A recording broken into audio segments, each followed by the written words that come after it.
বাংলাদেশের ডুবন্ত জাহাজ উদ্ধারে হামজা চৌধুরী। একের পর এক আক্রমণ তৈরি, প্রতিপক্ষকে রুখে দেয়া।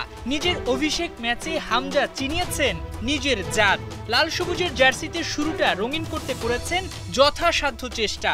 গোলের সুযোগ বারবার তৈরি করেছেন, কিন্তু তার সাপোর্ট সেভাবে নিতে পারেনি সতীর্থরা।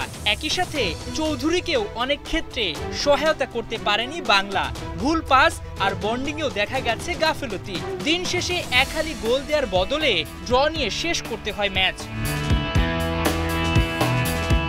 চারদিকে যখন চলছে চুলচেরা বিশ্লেষণ, হাভিয়ের কাবরেরা একাদশ সিলেকশন নিয়ে আলোচনা সমালোচনা, তখন একটা নাম উঠে আসছে বারবার, আল আমিন।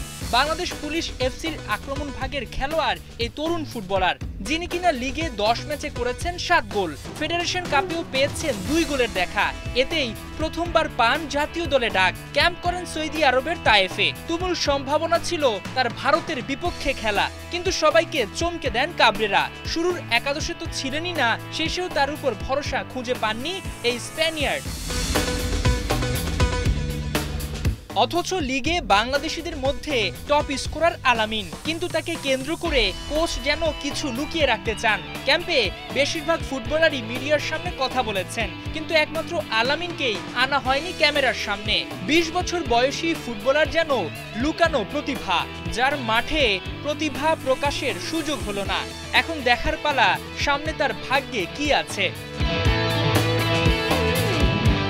হাসান সজীব, ৭১।